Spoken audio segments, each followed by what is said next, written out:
Kaibigan, welcome back. Randy Coco at yung aking trusted Milwaukee mug. Tagal na to sa akin na video ko na rin to. Home Depot, $30, Canadian $30. Well, naka-jacket ako ngayon dahil 11 degrees, no, 10, 9 degrees. Medyo malamig pa dahil... Samahan niyo ako dahil kailangan nating mapatakbo ang mower ni Helen. Nag-decide ako na hindi na magiging detalyado ang pagkukumpuni ko doon. Bala kong tanggalin ang mga karburador, palitan ng filter, mag-oil change, hasain ng ang kanyang blade o yung kanyang LC, lubricate lahat ng mga moving parts, mga tornilyo, maybe polish a little bit, parang dinidetail nyo yung inyong kotse. Wala akong time sa panahon na yun. Ngayon is gonna be brutal. Kailangan kong alam nyo yung dinala sa emergency dahil hindi na nahinga. Kailangan ng gamitan ng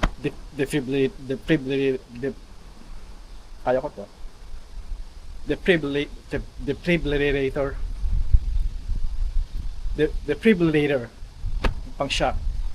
Alam ko yung magaling ako nun, hindi lang ako hindi lang siguro yung pandiko ko. Bumabalik yung pagka Pilipino nyo talaga pag yung pandiko ko narit. Defibrillator, parang ginamitan nga ng pang shock para bumalik uli yung puso. Yung gagawin natin at makakatulong din to sa inyo dahil minsan hindi natin kailangan nating mapatakbo kaagad-agaran. Alam yung mapatakbo lang nito at maaaring magtuloy-tuloy ito. Kaya gagamitin natin to. Hindi ko pa alam mangyayari. It could be severe, it could be clog yun sa may maliit sila mga butas yung karburador at mape-prevent yung maaaring nyo mag-start pero walang power or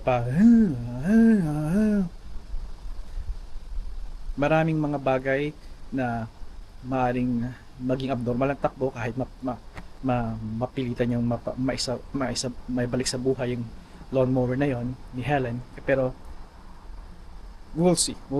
Importante mapatakbo at from there we will assess, titingnan natin kung ano pang kailangan gawin para mapatakbo ng maayos at makat niya yung damo niya dahil kung hindi, ako magkakat uli ng damo niya at detalyado ako lagi pag nagkakat. Gusto ko yung pinadong maayos at kaya sila natutuwa sa akin dito, itong buong neighborhood pag nag-cut ako pag kailangan talaga. At alam nyo hindi ako nagpapabayad kaya pero marami akong ginagawa na I'd rather spend time somewhere else. Yung mga napag-iwanan ko dito, mga trabaho dito, mahirap din kaibigan nga pala yung dahil ka magsasalita ng oo kahit maganda man intention mo, oo at oo ka, pero tatambakan ka ng gawain dahil hindi mo magampanan yun dahil meron pang isa.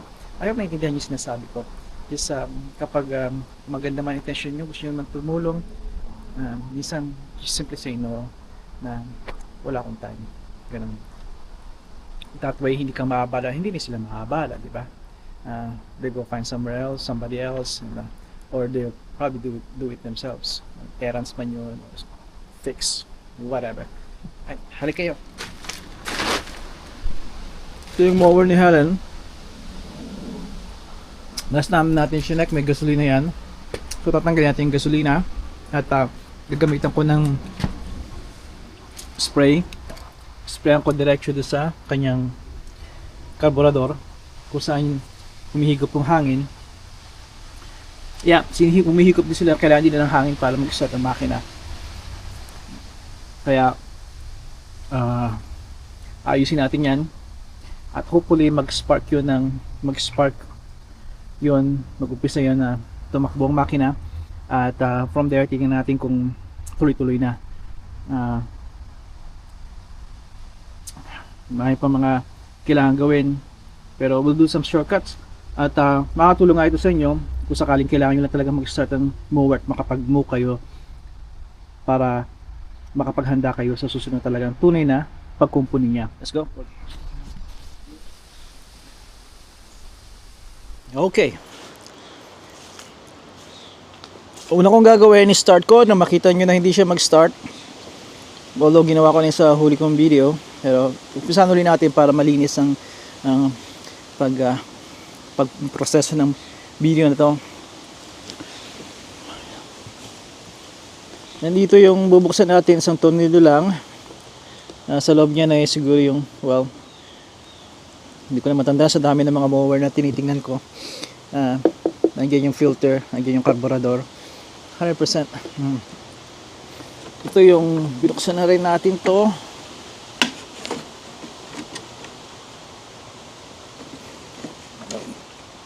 I'm not sure kung nakikita nyo yan, pero may gasolina yan. Tatanggalin natin yan na may mga tools na nakakasak ng gasolina, pero pinakamabuting yan ay punta natin sa, we'll let the gravity do the job. Ito, may clamp siya dito, tatanggalin natin and hopefully dito, we'll see. Tatanggalin natin mula dito at sasaluhin natin ang bowl, ang lumang gasolina. We'll get rid of that the proper way. Sa city natin dadalhin. At okay, bisa natin. Alagay ko lang kayo dito.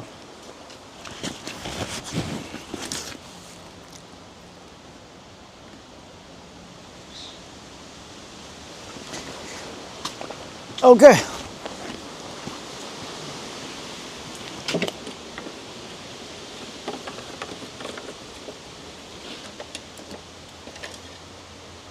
Yeah, it's a dirty oil. Kailangan na nyo ng change ng oil nito.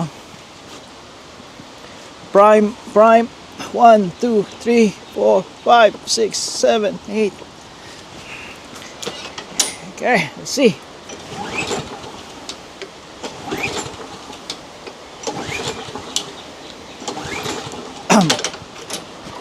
Trust me, hindi siya mag-start. Isa pa, first isa sa mauna nyo i-check ay yung spark plug din. Clean the spark plug, maybe that'll do the trick. Spark plug, ito siya, dito sa harap siya, pero maaaring sa inyo ay iba lokasyon. Could be sa side, could be it's either side or back, it's either side or front lang yon, depende sa mower. Let's go.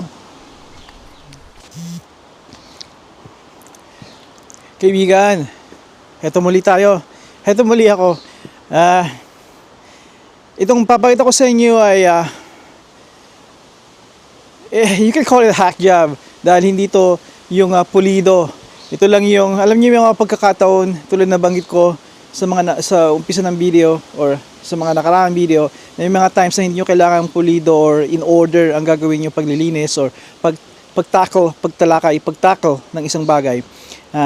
May problema, how can we start that quickly so we can use it right away? Saka na yung tunay na pagkukumpuni kapag natapos na yung trabahong to. Yan ang mga gusto kong ipagbigay, ihati sa inyo, mensahe na yon. Okay.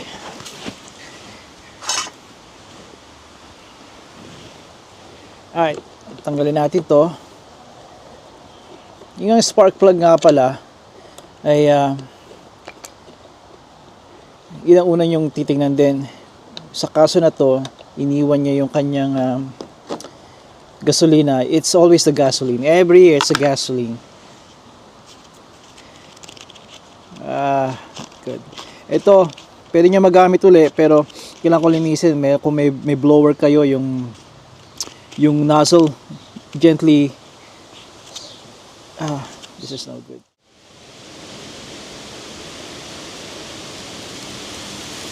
Okay, mukhang naubusan ako ng memory. Check. Hari. Mukhang naubusan ako ng memory. Internal memory ng ginagamit ko. Ito kagandahan ng Action 5 Pro DJI Osmo. Consider this camera. I know may mas bago pa dito. I like the Insta360. Ano kung may iba pang mga competition na bago. Pero if you're looking for a good action camera, check this out really. Consider this. Napakaganda niya at di ko pa nagagamit ang full potential nito tulad nung marami pa siyang mga feature na hindi ko nagagamit. Simple lang kasi ako I just point and shoot. Malayo, malapit, 'di ba? Very nice. Ang daming feature niya. Okay, tama na muna 'yun. Ito, nakikita ninyo, hopefully nakikita ninyo, yan pa yung pag-focus. Ito ang problema ko. She's capable of focusing pero may settings yata ako na mess up Pero, well, trust me, meron itong hindi siya, yeah, you can do that. Not here, but there you go. Yun lang. It's good to have a spare sakali man na you wanna keep your mower, di ba? Kung regular kayo mo. Teka, popos ko muna ito Okay, I'm back. So ang gagawin natin, ito yung sasabi ko sa inyo ng mga hack jobs na kailangan tumakbo ka agad imbes na tanggalin mo yung lahat isa-isa, di ba? Pero bagong lahat, nakita ko yung tools ko, might as well tatanggalin natin itong, may pakita ko na rin sa inyo in one shot, one filming. Ito yung spark plugs niyo. At ito yung spark plug ito yung spark plug boot nyo. Naka-attach siya dyan. At once na pinul nyo yung rope, this will create yung electricidad and it will spark. Pangalan, dahil pangalan yun ang pangalan niya, spark plug. At yun ang magpapastart ng inyong sasakyan, ng inyong mower. Typically, ang mga ganito ay size 5/8, yung maliit. Pero ito, ang size niya, iba-iba, tatlong size nito ito yung pinakamalaki niya, 3/4 size. And I hope nakikita niyo yan. Okay. Okay, righty-tighty, lefty-loosey. Okay.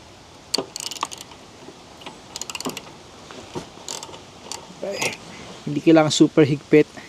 Tingnan natin kung gaano kalinis ito. It's pretty much. I hope na-focus yung camera. I know hindi naka-focus and I apologize for that. Pero mukhang okay siya. We'll see.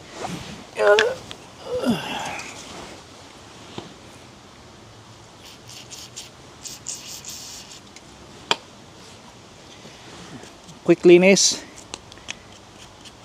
Hindi siya puno ng carbon, which is good. Maganda yon, magandang balita. Kaya, and since na binuksan na natin, might as well. Now, ito ay may gap. May gap ito gaano kalaki. The longer, the older the spark plug, the more it kinda go that way, yung upwards. Kaya nagkakalaki yung gap niya. Kailangan tama yung gap ninyo. This looks like a good gap. Now, may pang measure nito para ma-confirm niyo. But looking at it, from a distance, I know na malabo yung mata ko, pero I could tell it's good. At hindi nyo kailangan super higpit nito. Just like that. Sabi nga ng dati kong pinapanood si Scotty Kilmer, just a little bit of snug should do it. Hindi kailangan super tight. Yun, titingnan natin to. Alright. We'll simply spray. This is a brake fluid. Merong mga starter fluid. Masyadong harsh yun, masyadong matapang yun. And I don't like that. Ito, this is fine. Gusto lang natin malaman kung nasaan ang should be fine. Kung nasaan tayo ngayon dito sa mower talaga na to. Kalimutan ko na. Ay, tatanggal nga pa natin yung gasolina. Lalagyan natin ng fresh gas. Okay? Paano ba ito? Manggagaling dito sa mga nurses dyan at doctors. Familiar ba kayo dito? Gamit ko na ito sa garahe ko. Kaya let's see. Meron ditong clamp na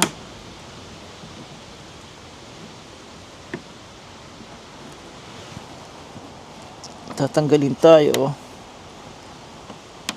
Meron akong flyers na may hook siya. Maganda siya eh. Pero hindi ko siya makita ngayon.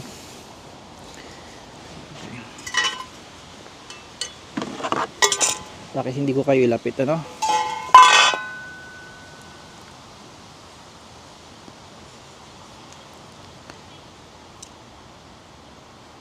There. You just have to break it. Yung pagkakasilyado niya. Okay. Ano. Singit natin siya. Kita ninyo. I hope nakikita ninyo. There you go. Open this cap para yung airflow mabilis. Shouldn't be that. Matapang pa yung gasolina niya eh. Pero aba eh, tama na mo. Tama na. Parang kinakabahan ako, parang aawas yan ah.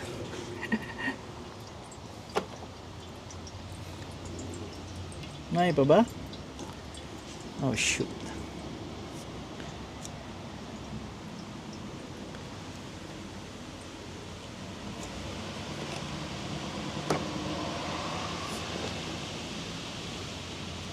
Tama na.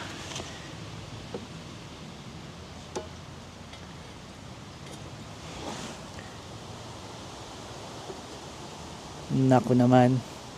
Sabi ng tama na eh.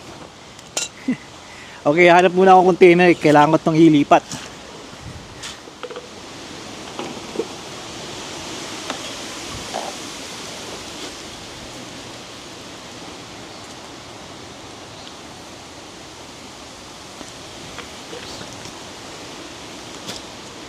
Kukunin natin itong masyado yatang mataas to ah. Kailangan ko i-atras kayo. Pang transmission yan. Pag maglalagay ng transmission fluid or kung ano man yung may hirap na mga lokasyon. There you go. At lalagay natin siya kasi gusto natin maging responsableng mekaniko.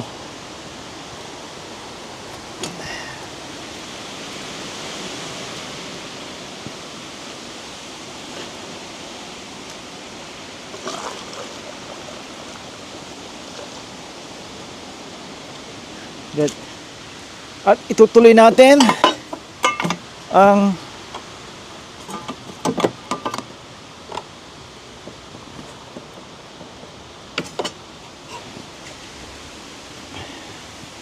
pag empty nitong ating gasolina sa tangke.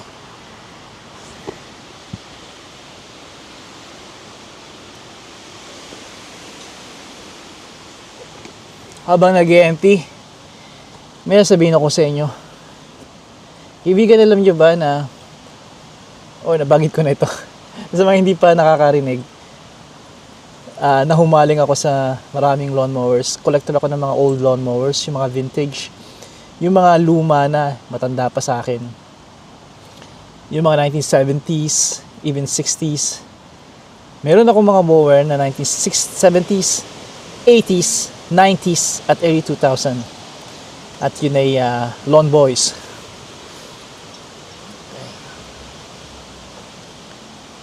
Good.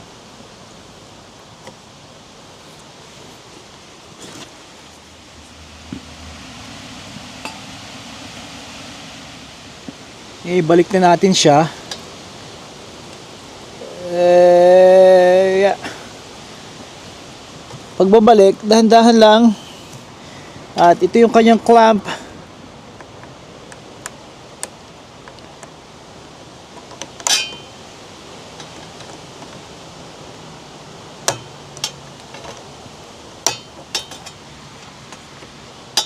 Hey. Huwag mo akong bigyan ng hard time. Walang problema.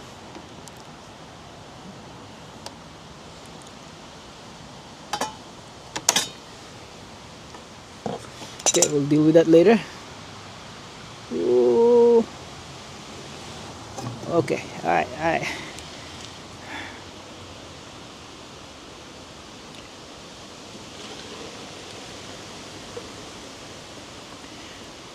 Nakikita ninyo na may mga little buhangin, pebbles. Maaaring galing yan sa loob ng tangke. Kasi clear naman to kanina, di ba? Konting alikabok lang. At ito ay ibabalik ko. Diyan ka muna. At make sure na lagyan ng label yung mga chemical nyo tulad ng gasolina, oil, any kind of oil transmission fluid, brake fluid, yan. Hindi dapat ganyan ang kulay niyan. Okay. Old gasoline, old gas. Lalagyan natin siya ng gasolina.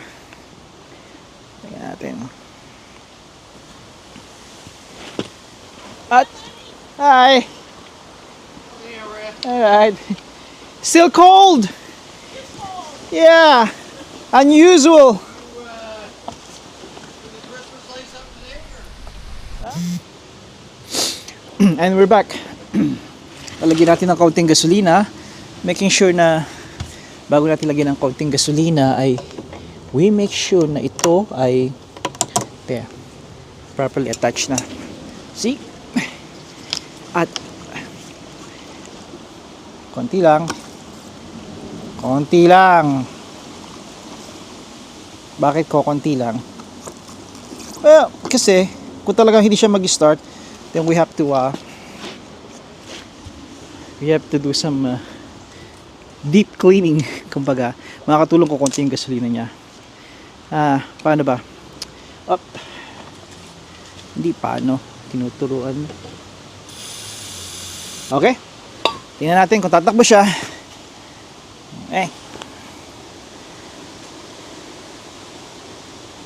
Let's go.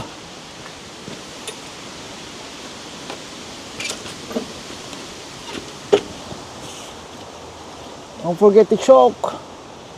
Same choke. Kita nyo ba? There you go. 1.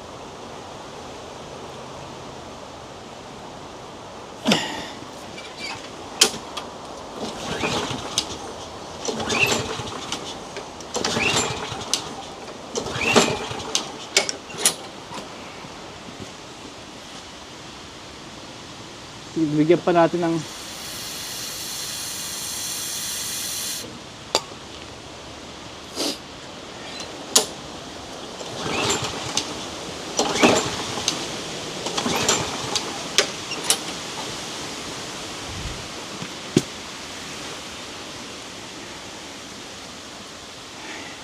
kaibigan, kung gagawin nyo ito, importante na huwag kayong maging estupido na katulad ko. Kalimutan nating ilagay yung boot sa spark plug. At nangyayari yun.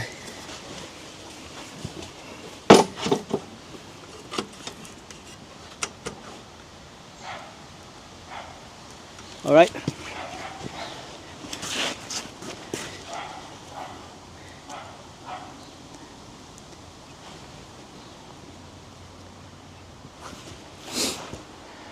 Take 2.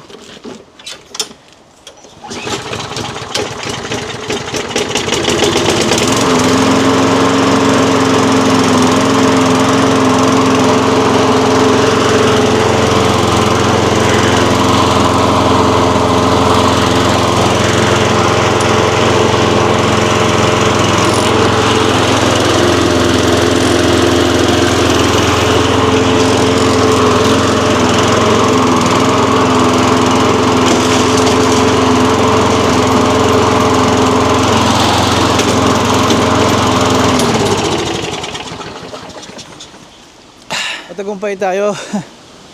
Itong nakakatuwa sa mga nakakaganang loob na nakatulong ka sa kapitbahay, nakatulong ka sa mga kaibigan mo. Itong mower na to, kung ayusin mo to, mapapabalik mo sa pagtakbo, syempre kasama na yung malaking dadagdagan pa yung presyo, the more na may gawin ka tulad ng paghahasa, pag-change ng oil, pag-grease, at maybe titingnan mo kung kailangan pa sa ibang parts. Sasabihin mo sa kanya kung hanggang saan patatagal yung spark plugs, even yung blades niya. Although blades talaga, unless very rough cut, nasa landscaping, nasa lawn care business ka even lawn care business, tumatagal yung blades namin.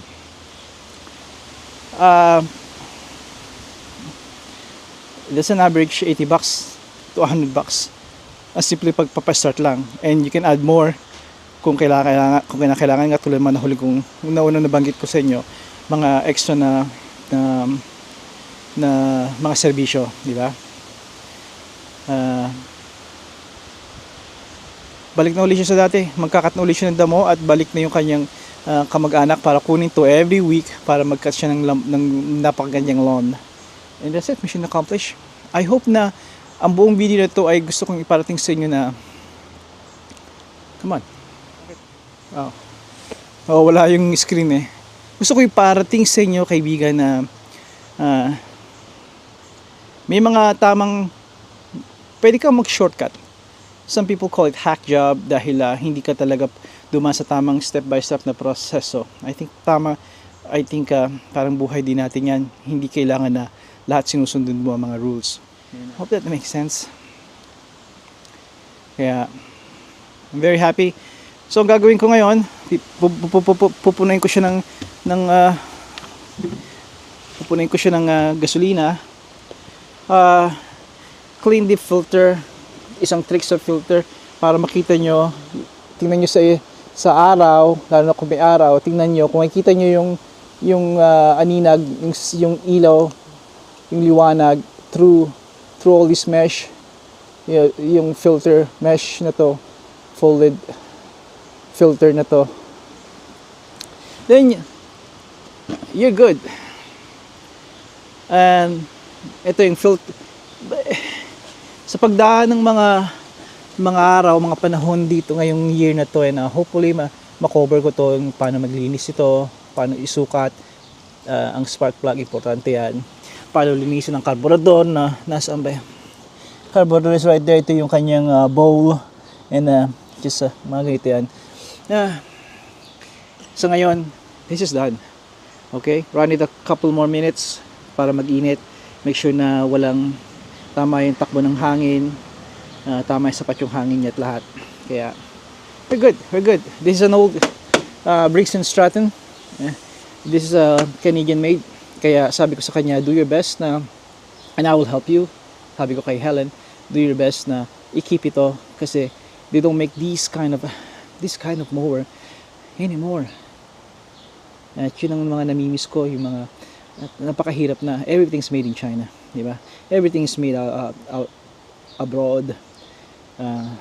Kaya kung meron kayong mga gamit, mga tools, mga makina, kotse, damit, lahat ng yung mga kagamitan ninyo na made in Canada, made in USA, take care of them. Take care of them kasi napakahirap na ng maibalik ang ganong klaseng kalidad.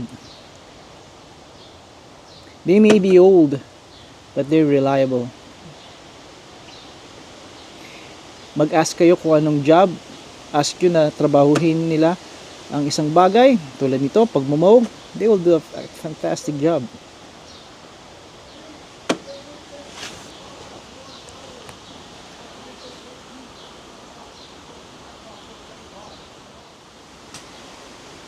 Mga kaibigan ko, hanggang sa muli, padayon.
Helen,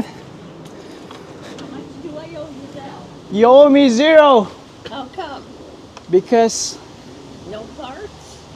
no parts. You sure? No parts, just fresh gasoline. We're good. We'll just have coffee one of these days and that's it. Okay? Black coffee. Oh, Black dear. coffee. Yeah. All right. I gotta go. I gotta go. So you can close that. You heard it's running, right? Yes, I did. All right. Warren was happy. Don't worry. Okay. Make sure you push that little button. It's called prime. Tell him to prime it a couple of times, maybe 5, before she starts. Okay? Are you sure? We're good. We're good. Everything. I'm sure. I'm sure. Trust me. We're good. Don't worry about it. Okay? Worry about the front because it's getting longer now. You for take care. doing No, the longer no short problem. one, Helen, don't worry about it. No, we're good. We're good. We're square. We're good. Bye.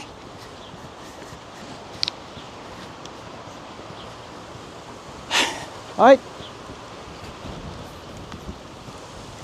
Nagluto si Mrs. ng pinakbet. At pupunta na ako doon. Tinawagan na niya ako. Hanggang sa muling video, kaibigan. Take care of yourselves.